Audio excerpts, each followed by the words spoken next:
Welcome back to my YouTube channel.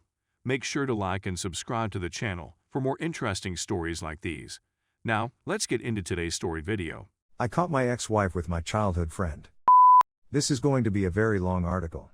For obvious reasons, I shall not disclose anyone's name. I'm returning home after a psychologically draining 7-month ordeal.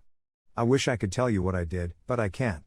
What I can tell is that those 7 months were riddled with nightmares, horrible mental disorders, and the most heartbreaking sadness I thought I'd ever experience. What I can say is that after such a heinous event, we were mentally defeated by remorse. My colleague, whom I regarded to be my brother, pulled out his firearm and shot himself directly in front of me. After I urged him not die, he replied that he had no family, nothing to return to, and that living with this guilt would kill him. He wanted to put an end to the agony right then and there. I begged him not to, telling him that he was my brother, that I was his family, but it wasn't enough. His brains are in my face. My ears are ringing, and others are pouring in. My thoughts became blank. I was unable to sleep or eat.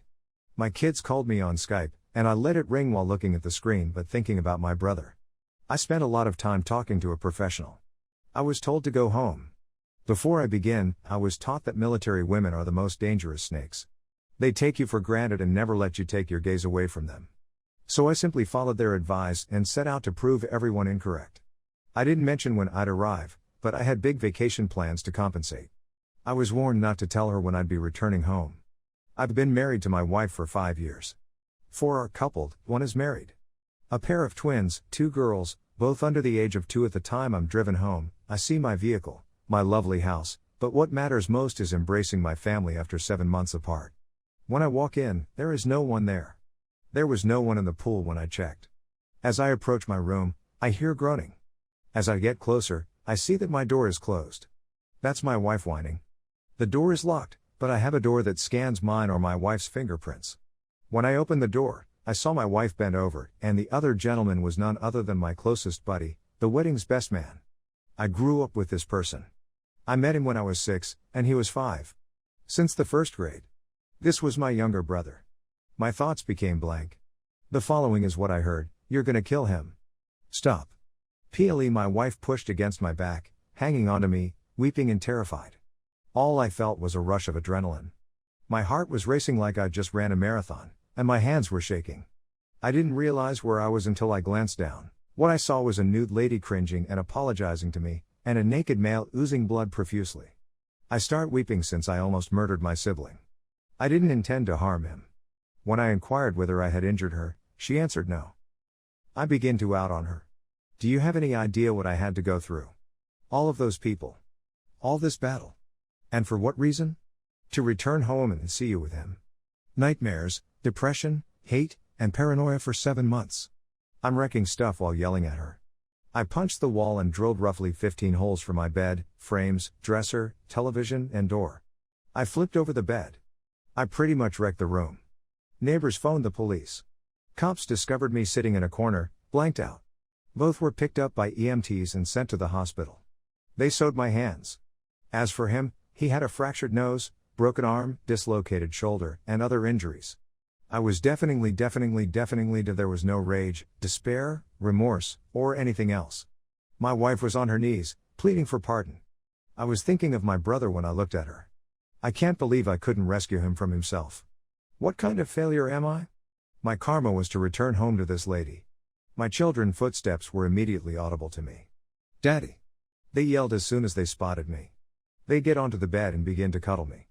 I immediately burst into tears. I took them in my hands and asked her if they were mine. They did not resemble me from the minute they were born. I laughed it off since I've always felt I didn't look like my father, yet I still got his strange black nipple on my left breast and lighter nipple on my right chest, as well as green eyes. The females had nothing. Green eyes, but my mother-in-law has green eyes as well. I inquired whether they were mine. Tears begin to flow from both of us. She cries, "Of course they are." According to cops, he intends to seek charges.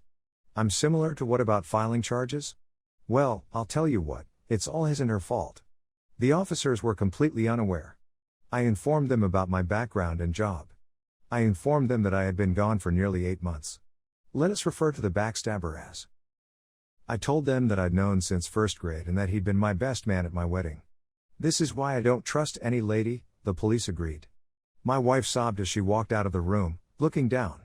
The officers informed me that they were releasing me. That they have no idea what I'm going through. They referred to me as a hero, thanked me for my service, and wished me well. I'm not a hero, I'm just a guy who enlisted for the money and perks and couldn't rescue his buddy. That does not strike me as heroic. I go home, and my wife says she wants to come with me so we can speak about it. I tell her to take care of her lover. She begins to weep once again. I left the children with her since I had a lot of tears to cry on my way home. It was all a haze till I got home. I awoke on the sofa, close to her dozing on the rough floor. I lift her up and place her on the sofa. We had our DNA check 2 weeks later, and all 3 of us completed a lie detector exam. Everything was disclosed at this point. My world was shattered into a million pieces. I was absolutely devoted to her. I adored this lady so much that it's difficult to convey, since whatever I say will be an understatement. She has cheated on me from the day we met. I never observed any indications. She just cheated but she still cheated. She's been taking advantage of my earnings.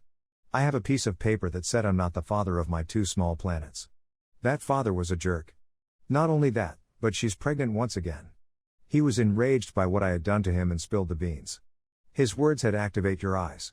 You've been the one earning money. You've been caring for my children while I sit back and play video games.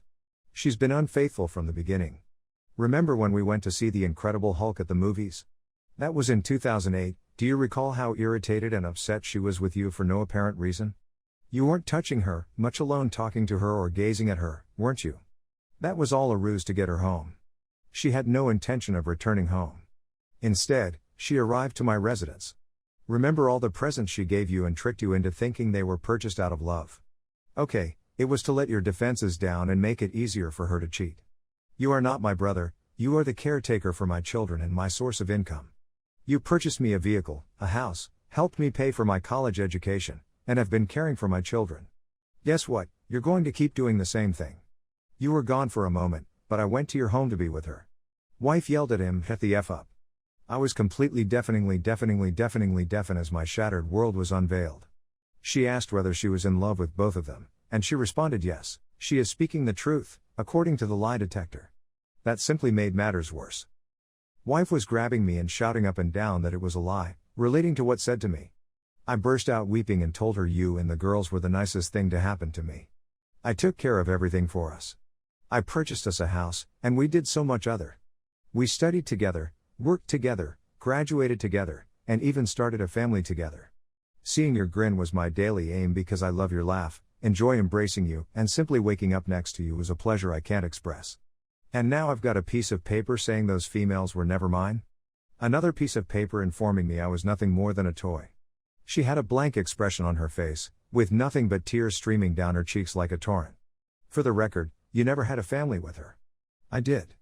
You were only looking after my family for me. How can someone who has referred to me as his brother for so long be so cold to me? I have no idea. That day, I couldn't sleep. I left the house to go for a stroll. I walked for more than 13 hours. I left my phone at home, so there were no interruptions. I was discovered sobbing on a park seat. I know a guy isn't meant to weep, yet I can't eat, sleep, or stop crying. All I did was vomit and cry. I couldn't look at the females the same way again. Divorce papers were filed. She returned to New York with her parents. Was unemployed and had lost his house. His automobile was registered in my name, as was his house. Everything belonged to me. I earned 6 figures, and someone who doesn't even have a job ruined my life. I never helped anybody else again, much alone trusted anyone. I'm looking for expert assistance. I'm not going to wind up like my brother, who ended his own life when circumstances became tough. I'm a warrior who never gives up. My ex-wife sent me some derogatory SMS. A photo of them two kissing the twins, as well as a film of them two, revealed some heinous things to me. She advised me that now that I had nothing, I should commit myself since I would be alone. That she was aware I wasn't the father, but what can a person like do for the kids? That I abandoned the twins and I wasn't the role model or father figure I thought I was, therefore I shouldn't have walked out on them like that. Doc warned me not to be a fool, and she didn't send me these items. That it is he who is doing it, I think it's her. It's her phone number. I left the girls because I was afraid of what I was capable of. When I awoke one morning, there was a rifle next to me. I videotaped myself, and what I saw terrified me to death. I'd stand there for a long time. I was doing nothing but standing next to my bed like a zombie. Then I'd go back to sleep after retrieving my pistol from my finger scanning safe. Every weekend, I go to see my brother's grave. This was years ago. Now, I'm a pilot with his own real estate firm who is unable to have a family because I reject every lady I meet. I will never again put my confidence in anybody. But that's just my opinion right now. I'm sure I'll have my own family one day. I'm still young, barely 33 years old. Those girls are now 9 years old, and I think about them on a daily basis. If they come to me when they're 18 years old, you can bet I'll welcome them with open arms. If you're wondering what they're doing right now, my sibling informed me he works at Best Buy. She became a nurse because she aspired to be a doctor one day. Excellent for her.